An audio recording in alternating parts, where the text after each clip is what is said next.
ಉಡುಪಿ ಜಿಲ್ಲೆ ಮಣಿಪಾಲ ನಗರದಲ್ಲಿ 1975ರಲ್ಲಿ July 10ರಂದು Annapurna canteen ಆರಂಭವಾಗಿತ್ತು.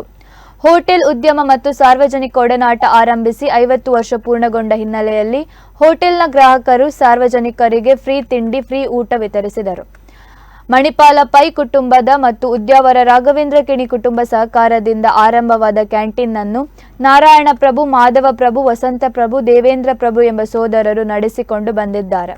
5 ಪೈಸೆ 10 ಪೈಸೆ ಕಾಲದಲ್ಲಿ ಮಣಿಪಾಲ ಕೆಎಂಸಿಗೆ ಬರುವ ರೋಗಿಗಳು, ಮಾಹೆ ವಿದ್ಯಾರ್ಥಿಗಳ ಹೊಟ್ಟೆ ತಣಿಸುತ್ತಿತ್ತು. ಇಂದಿಗೂ ಇತರೆ ಹೋಟೆಲ್ಗಳಿಗೆ ಹೋಲಿಸಿದರೆ ತಿಂಡಿ ಊಟದ ರೇಟ್ ಬಹಳ ಕಮ್ಮಿ ಇದೆ. ಅನ್ನಪೂರ್ಣದಲ್ಲಿ ಸುಮಾರು 4,000 ಜನ ಗ್ರಾಹಕರು, ಸಾರ್ವಜನಿಕರು, ಆಪ್ತರಿಗೆ ವ್ಯವಸ್ಥೆಗಳನ್ನು ಮಾಡಲಾಗಿದೆ. 50 ವರ್ಷದಿಂದ ಹೋಟೆಲ್ನಲ್ಲಿ ಕೆಲಸ ಮಾಡಿದ ಸಿಬ್ಬಂದಿಗಳಿಗೆ ಸನ್ಮಾನ ನಡೆಸಲಾಯಿತು.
ಇಷ್ಟೊಂದು ವ್ಯವಹಾರ ಮಾಡಲಿಕ್ಕೆ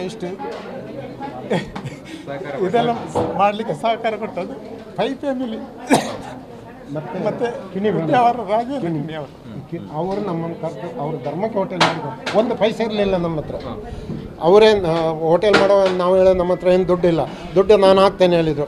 ಲಾಸ್ ಆದರೆ ಕೊಡಲಿಕ್ಕಿಲ್ಲ, ಲಾಸ್ ಆದರೂ ನಾನು ಹಾಕ್ತೇನೆ ಹೇಳಿ ಧರ್ಮಕ್ಕೆ ಕರೆದು ಇಡೀ ಹೋಟೆಲ್ ಎಲ್ಲ ಪಾತ್ರೆ, ಕುರ್ಚಿ, ಟೇಬಲ್ ಎಲ್ಲ ಹಾಕಿ ಧರ್ಮಕ್ಕೆ ಮಾಡಿಕೊಟ್ಟದ್ದು RS ಕಿಣಿ ಅಂತ. RS ಕಿಣಿ ಅವರು ಮತ್ತು ಪೈಗಳದ್ದು ಪೈಗಳು ಕೂಡ ಅವರಿಬ್ಬರು ಸಪೋರ್ಟ್ ಮಾಡಿ ನಾವು ಇಲ್ಲಿವರೆಗೆ. ಈಗ ನಮ್ಮ ಮಕ್ಕಳೆಲ್ಲ ಕಲಿತು 6 ಜನ ಕೆಲಸದಲ್ಲಿ, 3 ಜನ ಮಣಿಪಾಲದ ಸಂಸ್ಥೆಯಲ್ಲೇ ಕೆಲಸ ಮಾಡ್ತಾರೆ, 3 ಜನ ಬೇರೆ ಕಡೆ ಹೋಗ್ತಾರೆ.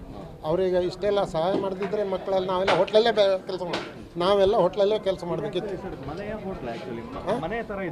ಅಲ್ಲ, ಇದು ಅನಾಥಾಶ್ರಮ ಇತ್ತು, ಅನಾಥಾಶ್ರಮ ಇತ್ತು. ಕಡೆಗೆ ಲೇಡೀಸ್ ಹಾಸ್ಟೆಲ್ ಆಯಿತು, ಕಡೆಗೆ ಇದು ಹಾಸ್ಟೆಲ್. ಅಲ್ಲಿ ಶಿಫ್ಟ್ ಆದ ಕೂಡಲೇ ನಮಗೆ ಮಾಧವ ಈ ತರ ಜನ ಬಂದು ನೋಡಿದ್ರೆ ಎಷ್ಟು ಈ ದಿನಕ್ಕೆ ಏನು ಅನಿಸ್ತದೆ ಅಂತ. ಅಲ್ಲ, ನಮ್ಮ ಒಂದ್ಸಲ ಹಾಗೆ ಮಾಡಬೇಕು. ಊರಲ್ಲಿ ನನ್ನ ತಂದೆಯವರು 60 ವರ್ಷದಿಂದ ಭಜನೆ ಸ್ಟಾರ್ಟ್ ಮಾಡಿದ್ರು. ಅದು ಇಂಪ್ರೂವ್ ಆಗಿ ಈಗ ಬರುವ ವರ್ಷ 60ನೇ ವರ್ಷ. ಅಲ್ಲಿ ನಾವು ರಾತ್ರಿ ಇದಕ್ಕಿಂತ ಜಾಸ್ತಿ ಐಟಮ್ಸ್ ಫ್ರೀಯಾಗಿ ಕೊಡ್ತೇವೆ. 4-5 ಸಾವಿರ ಜನ ಬರ್ತಾರೆ, ಎಲ್ಲೆಲ್ಲಿಂದ ಬರ್ತಾರೆ ಅಂತ ಇಡೀ ಎಲ್ರಿಗೂ ಕೂಡ ಗೊತ್ತಿದೆ. ಅಂತಹ ಮಣಿಪಾಲದಲ್ಲಿ ಒಂದು ಅನ್ನಪೂರ್ಣ ಅನ್ನುವಂಥ ಹೆಸರೇ ಹೇಳುವಂತೆ ತಾಯಿ ಅನ್ನಪೂರ್ಣೆ ಅನ್ನಕ್ಕೆಲ್ಲಿ ಕೂಡ ಕಮ್ಮಿ ಮಾಡಲಿಕ್ಕಿಲ್ಲ. ಹಾಗೆ ಅನ್ನಪೂರ್ಣೆ ಸದಾಪೂರ್ಣೆ ಶಂಕರ ಪ್ರಾಣವಲ್ಲವೇ ಜ್ಞಾನ ವೈರಾಗ್ಯ ಸಿದ್ಧಾರ್ಥಂ ಭಿಕ್ಷಾಂದೇಹಿ ಚ ಪಾರ್ವತಿ ಅಂತ ಹೇಳಿದ ಹಾಗೆ ಹೆಸರು ಕೂಡ ಆ ಥರನೇ ಇದೆ. ಬಂದವರಿಗೆಲ್ಲ ಹೊಟ್ಟೆ ತುಂಬ ಊಟ, ರುಚಿಯಾದ ಊಟ. ಇಷ್ಟು ವರ್ಷ ಒಂದು ಹೋಟೆಲ್ ಉದ್ಯಮದಲ್ಲಿ ಯಶಸ್ವಿಯನ್ನು ಕಾಣಿದ್ದಾರೆ. ಖಾಲಿ ಉದ್ಯಮ ಮಾಡಿ ಹಣವನ್ನು ಸಂಪಾದಿಸುವುದು ಮಾತ್ರ ಇವರ ಗುರಿಯಲ್ಲ, ಅದರ ಜೊತೆಗೆ ಸಾಮಾಜಿಕ ಕಾರ್ಯಗಳನ್ನು ಮಾಡಿಸಿ ಕೂಡ ದೈವಭಕ್ತಿಗೂ ಕೂಡ ಈ ಒಂದು ಕ್ಷೇತ್ರದಿಂದ ಕೂಡ ಈ ಒಂದು ಸಾನ್ನಿಧ್ಯದಿಂದ ಅನೇಕ ಕೆಲಸಗಳು ಆಗ್ತಾ ಇದೆ. ಇದೇ ರೀತಿ ಇವರ ಒಂದು ಈ ವ್ಯವಹಾರ ಉದ್ಯೋಗ ಯಶಸ್ವಿಯಾಗಿ ಮುಂದೆ ಕೂಡ ಜರಗಲಿ.